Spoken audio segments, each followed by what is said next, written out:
नमो सिद्धाणं नमो आयरियाणं नमो वज्रायाणं नमो लोये सव्यसाहुणं नमः श्रीवर्धमानाय निर्धूतकलिलात्मने सालोकानां त्रिलोकानां यद्विद्यादर्पणायते नमो अरिहन्ताणं नमो सिद्धाणं नमो आयरियाणं नमो वज्रायाणं नमो लोये सव्यसाहुणं अनंत अनंत से परमेष्टि भगवान की, आदि ब्रह्म आदिनाथ भगवान की, वर्तमान शासन महावीर भगवान की, आचार्य वर्ष श्रीक्षण आचार्य समंत स्वामी महाराज की, आचार्य वर्ष श्रीक्षण विश्व सागर जी महाराज की, अहिंसा में विश्व धर्म की।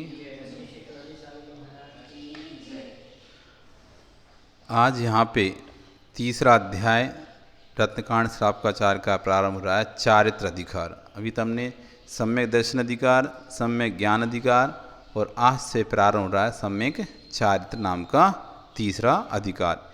इसको समझेंगे क्योंकि दर्शन और ज्ञान की सार्थकता तभी है जब चारित्र रूपी कलश होगा। कोई अच्छा मंदिर बना ले, भगवान भी विराजमान कर ले, शिखर भी बना ले, लेकिन शिखर की शोभा कब होती है? जब उस पर कलश हो। या ऐसा कह दें मंदिर बन गया लेकिन मंदिर के ऊपर यदि शिखर नहीं बना है तो शिखर मंदिर की शोभा नहीं है। चारित्र मतलब समाधि का कलश चढ़ जाए तो और अच्छी बात है उस चारित्र पर।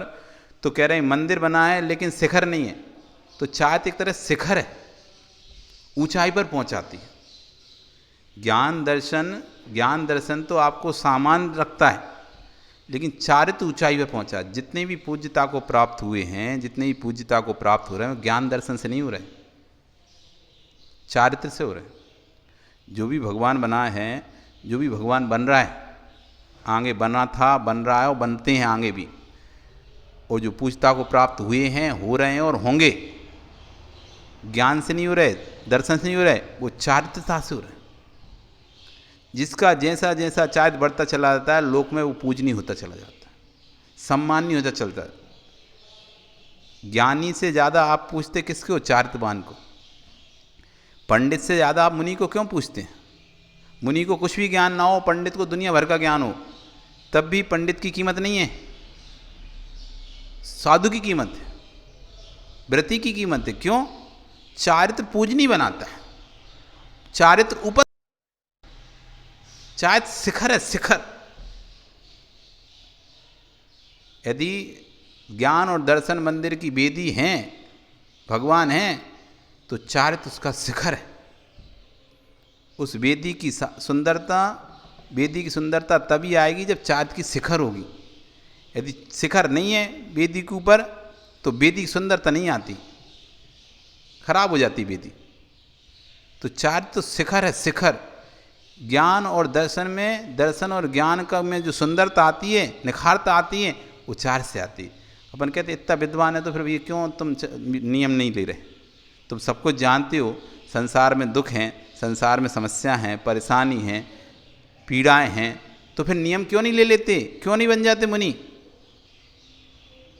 उसके ज्ञान का महत्व का कब होगा? जब चारित्र होगा। कोई व्यक्ति आपको बड़ी बड़ी बातें करे और ऐसा होना चाहिए और वो खुद वैसा ना करे, तो फिर आपका फालतू बातें क्यों करना? यदि तुमको जब इतना बड़ा ज्ञान है तो तुम वैसे बन जाओ ना, वैसे हो जाओ। तो चारित्र से ही पूज्यता आती है।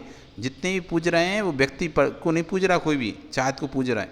आज आप साधु को पूज रहे हैं तो साधु को नहीं पूज रहे, आप चारित्र को पूज रहे हैं उसके। जिस दिन उसके चारित्र में दाग लग जाता है तो उसको कोई पूजना बंद कर देता है। रहे ज्ञान फिर भी, ऐसा नहीं है दाग लगने पर ज्ञान नहीं रहता। ज्ञान तो तब भी रहता है ना उसके पास, लेकिन उसकी पूजा क्या होती है? फिर नहीं होती, पूजा बंद हो जाती है।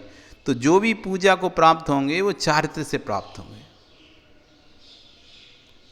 जगत में आप जितने भी देख रहे हैं, साधु संत देख रहे हैं, तो जब तक वो पूजा को कब तक प्राप्त होते रहे पूजा को, जब तक उनका चारित्र पर कोई आँच नहीं आई। और जैसे उनके चारित्र पर एक उंगली उठी, धड़ाम से नीचे, जो जितनी ऊपर था वो सब फड़ाक से नीचे। उस व्यक्ति को कोई नहीं पूज रहा था। व्यक्ति सोचे मुझे पूज रहे हैं, नहीं, तुम्हें कोई नहीं पूज रहा, तुम्हारे चारित्र को पूज रहे हैं। आज एक छोटा सा बच्चा भी 18 साल का बच्चा 20 साल का बच्चा महाराज बन जाता है। 70 80 साल के बूढ़े उसके चरणों में बैठते हैं, पैर पड़ते हैं। उस बच्चे के पैर नहीं पड़ रहे, उसकी उम्र के उनके पोते के पोते हैं, तब भी उस छोटे बालक के पैर पड़ रहे हैं। मुनि बन गया है, क्षुल्लक बन गया, अलग बन गया है, पैर पड़ रहे हैं। किस बात पर पैर पड़ रहे हैं? ज्ञान पर। ज्ञान तो उनको ज़्यादा अनुभव है, 80 साल में बहुत पंडित है, बहुत बड़ा पंडित है, बहुत ज्ञानी है, वो उस बालक से ज़्यादा ज्ञानी है। ज्ञान की बात कहो तो वो सिद्धांत में भी उसको देन धन पर अच्छी दृढ़ सिद्धांत, सम्यक दर्शन भी उससे उसको पक्का है, ज्ञान भी उसका पक्का है, लेकिन तब भी वो एक दिन के दीक्षित साधु के चरणों में बैठा हुआ है, पैर पड़ रहा, उसके चरण छू रहा। किस बात पर? सिर्फ चारित्र पर। तो आज उस चारित्र की व्याख्या यहाँ पे प्रारंभ होगी कि क्यों धारण किया जाता है चारित्र। क्योंकि बिना लक्ष्य के तो कार्य कोई होता नहीं ना, कोई भी कार्य होता तो उसके एक लक्ष्य होता है ना। तो हम चारित्र क्यों धारण करते हैं? क्या दर्शन ज्ञान से काम नहीं चल सकता?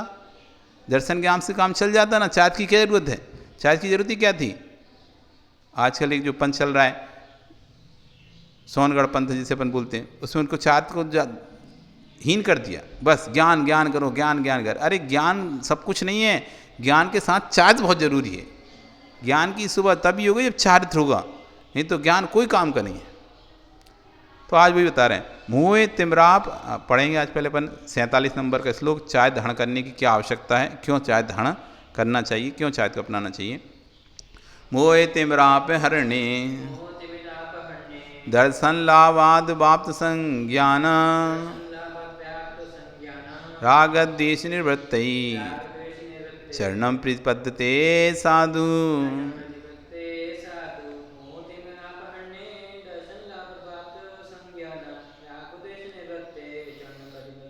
मोह रूपी तिमिर, यानी मोह यानी दर्शन मोहिनी रूपी तिमिर को अपहरणे नष्ट करने के लिए, मोह रूपी अंधकार को नाश करने के लिए दर्शन लाभा, दर्शन के हो जाने से, दर्शन सम्यक दर्शन हुआ तो क्या हो गया? मोह रूपी तिमिर का हरण हो गया। मोह रूपी तिमिर यानी मिथ्यात्व उसका चला गया, मोहिनी कर्म उसका उपशम, छह उपशम को प्राप्त हो गया। और उसके बाद उसे तुरंत ही सच ज्ञानम अवाप्तम, और सम्यक ज्ञान की प्राप्ति हो गई। सम्यक दर्शन हो गया, मोह रूपी तिमिर हरने से सम्यक दर्शन सम्यक ज्ञान हो गया दोनों। फिर कह रहे हैं फिर क्या करना है चारित्र की धारण करने के लिए? तो साधु प्रतिपद्यते, साधु लोगों को लिए रागद्वेष निवृत्ति, राग देश की निवृत्ति के लिए चरणम प्रतिपद्यते साधु, सज्जन पुरुष को चारित्र को धारण करना चाहिए। क्योंकि ज्ञान और दर्शन से राग देश की निवृत्ति नहीं होती, चारित्र से राग देश की निवृत्ति। आज आप गृहस्थ हैं तो आप व्यापार करते हैं तो राग देश भी खूब करना पड़ता है। भले आप साधु सेवा करते हो, भले भगवान भक्ति करते हैं, पूजा करते सब करते हैं, लेकिन व्यापार करते हैं तो राग देश तो होता ही है। अब इस राग देश की निवृत्ति कैसे होगी? जैसे जैसे तुम व्यापार को छोड़ते जाओगे, धर्म की मार्ग पर बढ़ते जाओगे, चारित्र को धारण करते जाओगे, तो धीरे धीरे आपका व्यापार कम हो जाएगा। धीरे धीरे आप व्यापार छोड़ दोगे तो राग देश अपने आप छूट जाता है। जन संबंधी व्यापार संबंधी राग देश होगा नहीं। जो साधु बन गया उसको व्यापार संबंधी राग देश है क्या? उसको घर संबंधी राग देश है क्या? संक्लेश है क्या? लेन देन संबंधी राग देश है क्या? रूठने मनाने संबंधी राग देश है क्या? नहीं है। उसे फ्री है उन चीज़ों से, उसको निवृत्ति हो गई। तो जो व्यक्ति अपने राग देश की निवृत्ति करना चाहता है, जैसे आप कोई व्यापार कर रहे हैं और व्यापार एक में आपको ज़्यादा संक्लिष्टता होती है, आपने वो व्यापार बंद कर दिया, तो तद्जन संबंधी संक्लिष्टता भी तो खत्म हुई ना। कोई कार्य कर रहे थे और आपने वो कार्य बहुत संक्लिष्टता होती तो आपने वो कार्य बंद कर दिया, भी बहुत संक्लिष्ट, हम नहीं करना ये काम, तो उस संबंधी राग देश खत्म हुआ कि नहीं हुआ? तो राग देश को खत्म करने के लिए साधु बना जाता है। जो राग देश करेंगे तो दुर्गतियाँ कुआनियों में भटकना पड़ेगा जीव को। और राग देश कम कैसे हो? फिर जिन जिन कारणों से राग देश हो रहा है उन कारणों को छोड़ते जाओ। संक्लेशता किन किन कारणों से बन रही? यदि व्यापार कारण समय संक्लेश होती है, व्यापारी छोड़ दिया। परिवार के कारण संक्लेश होता है, परिवार ही छोड़ दिया। काम करने संक्लेश तो काम ही छोड़ दिया। लो निकम्मे होगा बीते साधु। हमारे भगवान तो पूर्ण निकम्मे हैं। अब निकम्मा तो किसी को बोल दें तो गाली देगा, ना गाली दे रहा हमको निकम्मा बोल के नहीं है। हमारे भगवान तो निठल्ले हैं, निकम्मे हैं, कोई काम ही नहीं उन्हें, तो हाथ पे हाथ धरे बैठे हैं, बस है कोई काम उनको। निकम्मा कैसे कहते हैं? जैसे कोई काम नहीं हो। अब भगवान को क्या काम बताओ? तुम्हें तो काम है, उन्हें क्या काम है? वो तो हाथ पर हाथ धरे, आंख बंद, आंख नासार दृष्टि करे बैठे ना, तो उन्हें बोलना किसी से, ना किसी को कोई काम करना, ना किसी से कुछ कहना। तो सबसे बड़े निकम्मे तो वही हैं, और निकम्मा बनने के लिए तो धर्म अपनाया जाता है। जैन धर्म निकम्मा बनाने का धर्म है कि तुम्हें एकदम निकम्मा बना देंगे, कुछ नहीं करना, बस हाथ पे हाथ धरे बैठना है, बिल्कुल ना कमाना ना खाना। क्या करना है? निकम्मा बनो। तो निकम्मा बनने के लिए मतलब जितने भी हम काम से दूर होते जाएंगे, जितने भी संसार की जिम्मेदारियां दूर होते जाएंगे, उतनी संकलेशता से छूटते जाएंगे। इसलिए ज्ञान होना अलग विषय है, श्रद्धान होना विषय अलग है, श्रद्धान ज्ञान विषय अलग है, लेकिन चाहत विषय अलग है। यदि अपनी सुगति चाहते हो तो चाहत को अपने जीवन में अपनाना ही पड़ेगा, क्योंकि सुगति दुर्गति का सीधा सीधा संबंध है परिणामों की विशुद्धि और संकलेशता से। अच्छे भाव बुरे भावों से संबंध है, शुभ भाव अशुभ भावों से संबंध है। यदि आपके परिणाम अच्छे चल रहे हैं तो नियम से आप अच्छी गति में जाओगे, यदि आपके परिणाम खराब हो रहे हैं तो नियम से आप अशुभ गति में जाओगे। इसमें कोई ना आएगा बचाने, ना कोई ले जाने जाएगा तुम्हें ज़बरदस्ती, कोई दूसरा आपको उठा के पटकेगा नहीं अच्छी बुरी जगह में। आपके परिणाम आपको अच्छी और बुरी जगह पे लेके जाएंगे, अच्छे परिणाम अच्छी जगह पे, बुरे परिणाम बुरी जगह पे। तो जैसे जैसे हम जिन जिन कारणों से हमें राग द्वेष होता है या परिणाम खराब होते हैं, जैसे जैसे उन कारणों को छोड़ते चले जाते हैं तो राग द्वेष की भी निवृत्ति होती चली जाती है, राग द्वेष छूटते चला जाता। और एक समय ऐसा आता है कि जब धीरे धीरे करके छोड़ता है, एक समय ऐसा आता है पूरी तरह से राग द्वेष छूट जाता है तो भगवान बन जाता है। कोई चीज़ अपन छोड़ते चला जाता, एक समय आता है ना पूरी तरह से अपने खाली हो जाते हैं, वो चीज़ से छूट जाती है, अच्छी तरह से पूरी तरह से छूट जाती है। जैसे आप कोई व्यक्ति अपना व्यापार बंद करता है तो धीरे एकदम तो बंद नहीं करता, धीरे धीरे माल लाना बंद कर देगा, बेचना बंद कर देगा, जो पुराना माल है उसको निकालना शुरू कर देगा, नया माल स्टॉक नहीं करेगा।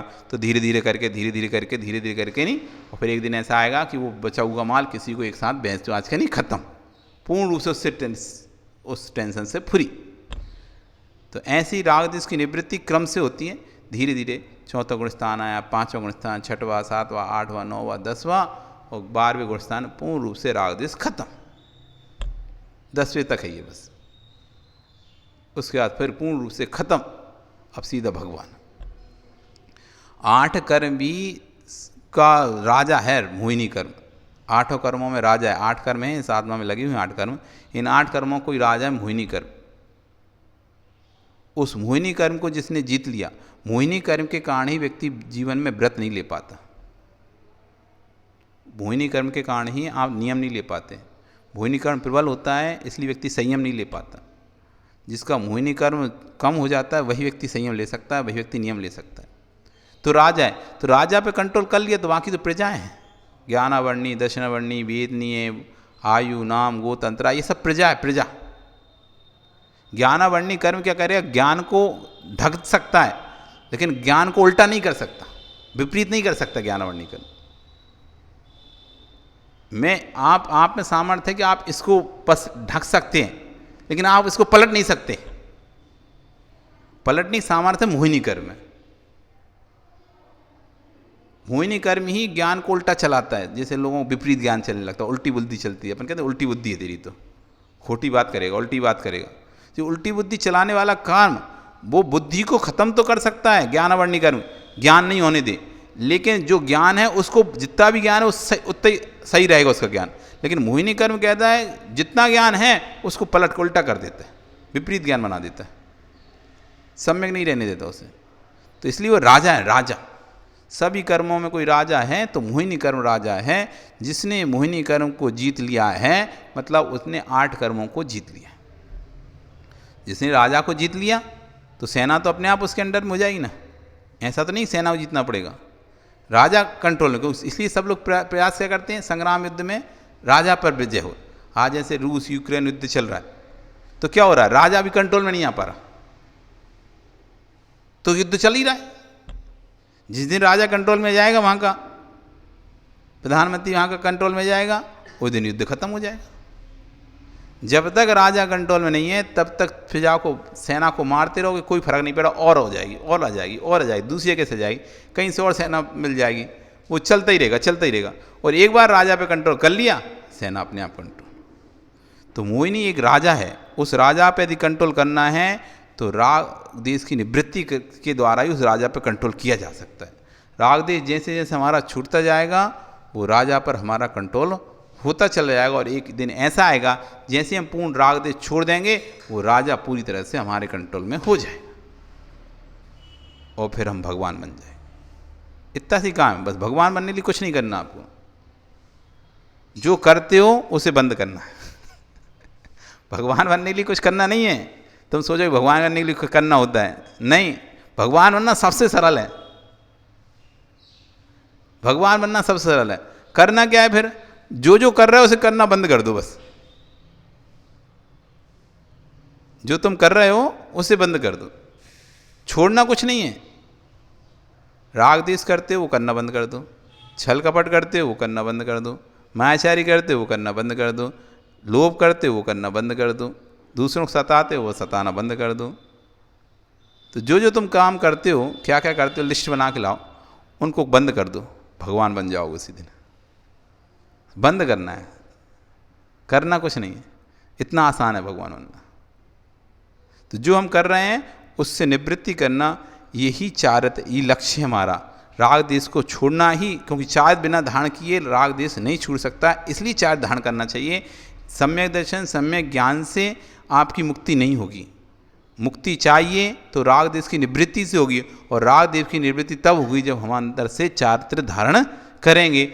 यही हमारे चारित्र धारण करने का लक्ष्य है कि हमें राग देश से छूटना है। लोगों की जो जगत में लोग राग देश में लिप्त हैं, वैसे में लिप्त नहीं रहना, इससे उसकी निवृत्ति करना है, इसी के लिए चारित्र धारण किया जाता है। आज यहीं इतना ही इसी में बताया।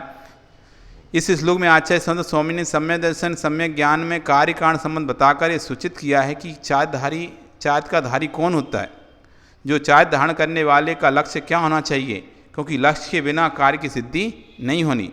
चारित्र धारण कर दिया तो क्या लक्ष्य होना चारित्र धारण करके, क्योंकि बिना लक्ष्य के सिद्धि नहीं होती। सर्वप्रथम चारित्र का कारण है मोह रूपी अंधकार, इसलिए चारित्र धारण करने से पूरे एक विशेषण दिया है मोह तिमिरापहरण ने। मोह जो दीप को मोहित करता है, हित अहित के विवेक से आत्मा को रहित कर देता है, हित का विचार नहीं करने देता ना हित का विचार करने देता, उसे मोह कहते हैं। मोह शब्द से सामान्यतः मोहिनी कर्म का ग्रहण होता है, जो 8 कर्मों में प्रधान है, यानी राजा है। क्योंकि जीव के संसार परिभ्रमण का मूल कारण मोहिनी कर्म है, सारे दुखों की प्राप्ति का निमित्त कारण होने से मोह को शत्रु कहा गया है। सारे दुखों में प्रधान कारण होने से मोह को क्या कहा है? शत्रु कहा गया है। ज्ञानावर्ण आदि सारे कर्म मोहिनी कर्म के अधीन हैं। मोह बिना शेष कर्मों की सत्ता रहने पर भी वे जन्म मरण की परंपरा रूप संसार का उत्पन्न करने में समर्थ नहीं होते हैं। ज्ञानावर्ण ज्ञान को आच्छादित कर सकता है, ज्ञान को प्रेरित नहीं कर सकता है। ज्ञान को प्रेरित करके जीव के स्वभाव को भुला देना, ये मोहिनी कर्म का ही काम है। मोहिनी कर्म 2 प्रकार का होता है, एक चारित्र मोहिनी, दूसरा दर्शन मोहिनी। चारित्र मोहिनी के 25 भेद हैं और दर्शन मोहिनी के 3 भेद हैं। मिथ्या, सम्यक प्रगति, ये दर्शन मोहिनी के 3 भेद हैं। बंध की अपेक्षा से एक मिथ्याति है, परंतु उसका सत्व कर्म 3 प्रकार का है। जैसे एक ही चना चक्की द्वारा डाले जाने पर साबुत चना, दाल और चूरी के भेद से 3 प्रकार का हो जाता है। मूल तो कर्म मिथ्यात कर्म, लेकिन मिथ्यात की 3 टुकड़े हो जाते हैं। जैसे एक तुमने चक्की में चना डाला, तो चना डाला तो अपन क्या देखते हैं, एक तो चूरी निकल जाती चना की, एक बेसन निकल जाता है टुकड़े हुए चना, एक साबुत निकल जाता है। कुछ दाने आप पीसते हैं ना, गेहूँ पीसते हैं घर में चक्की में, तो कुछ गेहूँ के दाने साबुत ही निकल जाते हैं, पिसते नहीं हैं। कुछ टुकड़े रूप में निकलते हैं और कुछ आटे रूप में निकलते हैं। तो 3 भाग हो जाते हैं एक ही गेहूँ के। एक ही गेहूँ जो हमने डाला वो 3 भाग में निकलता है हमारे पास, साबुत रूप में, टुकड़े रूप में और पिसे हुए रूप में। तो ऐसे ही मिथ्यात मूल कर्म है, वो 3 जैसे ही वो आत्मा में बनता है तो 3 कर्म रूप परिणत हो जाता है, मिथ्यात, सम्यक मिथ्यात और सम्यक रूप में। उसी प्रकार सम्यक दर्शन के सन्मुख हुए जीव के भी अनुवृत्तिकरण परिणामों से मिथ्यात के 3 भाग हो जाते हैं। मिथ्यात जिसकी वजह से जीव तत्व सिद्धांत करने में असमर्थ होता है, पदार्थ को अन्यथा ग्रहण कर त्रियंच एवं मनुष्यों के प्रति करुणा का अभाव और विषयों के प्रति रुचि, ये मिथ्यात के चिन्ह हैं। अथवा जिसकी वजह से ये जीव सर्वज्ञ प्रणीत मार्ग से विमुख, तत्वार्थों के सिद्धांत करने में उत्सुक और हिताहित का विचार करने असमर्थ होता है वह मिथ्यात्व होता है। जिसके मिथ्यात्व है मिथ्या दृष्टि कहलाता है। वही मिथ्या जब शुभ परिणामों के द्वारा अपने विपाक को रोक देता है और उदासीन रूप से अवस्थित होकर आत्मा में श्रद्धान को नहीं रोक सकता है, वह सम्यक प्रगति है। यद्यपि ये प्रगति सम्यक दर्शन में मलिनता उत्पन्न करती है, परंतु सम्यक दर्शन को नष्ट नहीं कर सकती है। अतः इसके उदय से क्षय सम्यक दर्शन हो सकता है। वहीं मिथ्यात्व प्रक्षालन के विशेष कारण क्षीण मंद शक्ति वाले कौंदों के समान अर्थ शुद्ध स्वरस वाला होने से तदुभव या सम्यक मिथ्यात्व कहलाता है। इसके उदय में शुद्ध अर्थ मद शक्ति वाला कौंदों और ओदन के उपयोग को प्राप्त हुए मिश्र परिणाम के समान उभात्मक परिणाम होते हैं। ये तीन प्रकार के उन्होंने मिथ्यात्व के भेद किए, मिथ्यात्व, सम्यक मिथ्यात्व और सम्यक प्रगति। मिथ्यात्व के उदय में तो जीव को सम्यक दर्शन होता नहीं है, सम्यक प्रगति के जीव उदय में जीव को सम्यक दर्शन होता है, और सम्यक मिथ्यात्व प्रगति होते हैं जीव की मिश्र अवस्था रहती है। सम्यक भी रहता है, मिथ्यात्व दोनों की मिश्र अवस्था रहती है। जैसे दही गुण को मिला दिया जाए तो ना तो दही खट्टा लग रहा है ना मीठा लग रहा है। तो ऐसी सम्यक मिथ्यात्व प्रगति है जहाँ ना पूर्ण रूप से श्रद्धान होता है, न पूर्ण रूप से अश्रद्धान होता है। मिथ्यात्व में तो पूर्ण रूप से अश्रद्धान होता है सम्यक के प्रति, देवसात गुरु के प्रति। सम्यक में पूर्ण रूप से श्रद्धान होता है देवसात गुरु के प्रति। मिश्र में मिला हुआ भाव, ना श्रद्धान ना सिद्धान, थोड़ा सिद्धांत थोड़ा सिद्धांत। इस तरह से तीन प्रगति, ये मोहिनी कर्म के तीन भेद हैं। तो हम इस मोहिनी कर्म को छोड़ना चाहिए और राग देश निवृत्ति करके चार्ट को जीवन में धारण करना चाहिए। नमो हिंताणम, नमो सिद्धाण, नमो आर्याण, नमो जय, नमो सब।